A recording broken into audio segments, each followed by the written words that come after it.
Kertas gak ada nilainya, disobek udah hilang. Bagaimana sekarang kalau mereka hilangkan? Kami sudah tidak menggunakan sistem uang lagi. Sementara harta benda kita sudah pindah. Apa yang mau kita sesali kemudian hari? Demi Allah saya katakan ya, nilai itu, karena emas itu punya nilai intrinsik, maka dia akan terus naik. Akan setara. Harga kambing di masa Nabi sampai sekarang pun sama nilainya segitu. Jadi walaupun orang kelihatan naik sekian juta, dulu cuma 1, sekarang juta. Dinar cuma 1 dinar selesai. Dari dulu 1 dinar, sekarang 1 dinar.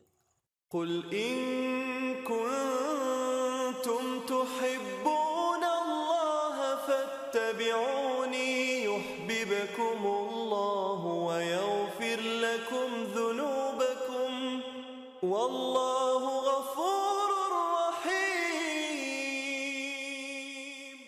Saya sarankan sih kalau mau nabung pakai emas. Itu lebih mudah. Ini saya sarankan. Karena ayat-ayat di Quran ketika bicara harta itu kebanyakan bicara tentang emas dan perak. Ya, misal Quran surah ketiga ayat ke-14. Paling kanan agak ke bawah. Zuyyina lin-nasi hubbus syahawati minan nisa'i wal banin wal qanatiril muqantarati minan dzahab wal fiddah. Ya, qanatir muqantarah itu ada harta yang punya nilai intrinsik berharga. Yang kalau dikumpulkan punya nilai. Jadi ada harta yang punya nilai intrinsik, ada yang ekstrinsik. Intrinsik itu di dalamnya memang ada nilainya. Ya sudah ada nilai, jadi nggak berpengaruh oleh apapun. Emas itu, kalaupun pecah masih bisa dijual. Ya, tapi uang kalau sobek ya kertas kok. Nilainya berubah-ubah. Makanya sekarang selalu mengalami devaluasi. Menurut saya bukan mengalami penurunan tuh, memang nilainya diturunkan dengan kepentingan tertentu. Dulu itu masih menggunakan emas. Ya, masih menggunakan emas. Isyarat Quran, hadis masih dipakai. Bahkan di Amerika pun masih pakai. Pada tahun 1930-an, 1934 dari 1932 itu diuji coba. Dia ada sekumpulan orang berkumpul memikirkan sifat monopoli. Bagaimana memonopoli dunia dari sistem keuangan. Maka diwujudkanlah uang kertas itu. Diuji coba asalnya di negara barat sana. Lokal sifatnya. Lokal. Apa yang diuji coba? Ditarik emas-emas dari penduduk lokal, dibuatlah uang kertas. Yang tidak mematuhi diberikan hukuman. Maka dari situ diberikan uang kertas, tapi uang kertas itu masih punya nilai setara dengan emas. Diberikan per onsnya emas itu setara dengan $20 pada masa itu. Terus orang nukar tuh, yang sadar bahwa kertas ini nggak punya nilai intrinsik, maka dia menyimpan kemudian emas ya di tempat lain supaya tidak kena hukuman. Ini kisah nyata ini, nanti ada perjanjiannya. Nah, teman-teman sekalian, apa yang terjadi? Ketika uang itu sudah menyebar dan emasnya cukup terkumpul, maka diturunkan, didevaluasi nilainya. Yang tadinya per onsnya $20, ya diturunkan nilainya. Seakan-akan harga emas itu jadi naik, padahal emas itu segitu-gitu aja. Ya, uangnya turun lagi. Jadi berapa? $35. Ya, nilainya terus bertambah. Jadi seakan-akan jadi mahal gitu. Ya, padahal uangnya diturunkan, nilai uangnya yang turun, bukan barang yang naik.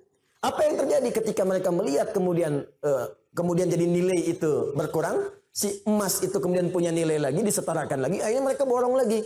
Melihat uji cobanya berhasil, maka dipaksakanlah ke seluruh dunia.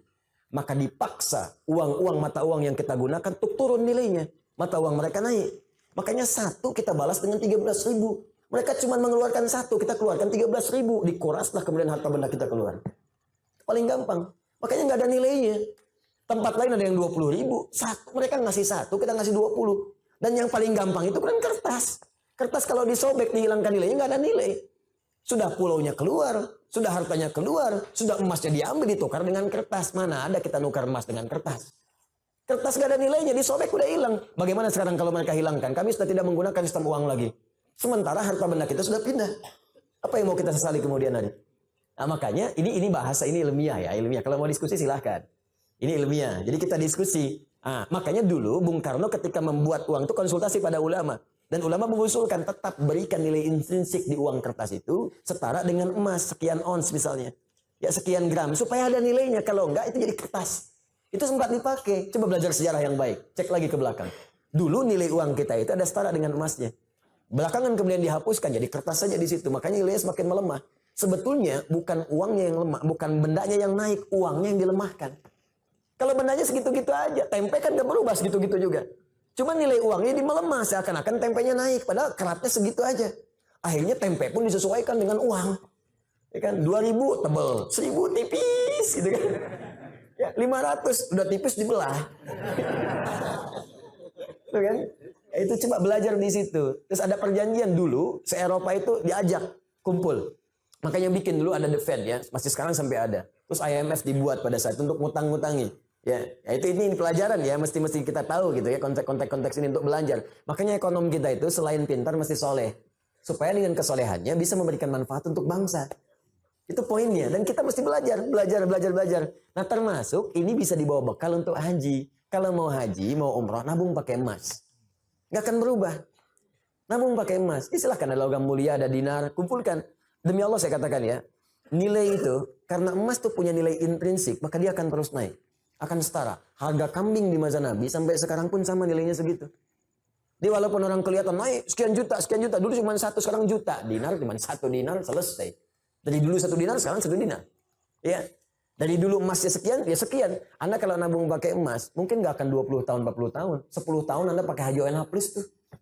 Kenapa? Karena yang Anda kumpulkan tuh nilainya itu terus naik. Sementara kalau Anda nabung segitu-gitu juga. Juta ya sejuta. 25 juta ya 25 juta. Cuman persoalannya ketika berangkat, didevaluasi nilainya seakan jadi mahal. Naik. Di kerja keras Anda itu terkumpulnya cuma segitu. Coba bayangkan kalau 10 tahun Anda dapat penghasilan, belikan emas. Mungkin akan turun jaraknya. Orang yang nabung 20 tahun nanti lama-lama, mungkin Anda cuma 10 tahun pakai warna plus. Dapat Anda di situ. Kalau nggak percaya silakan coba buktikan pelan-pelan di situ. Dan tidak melanggar hukum.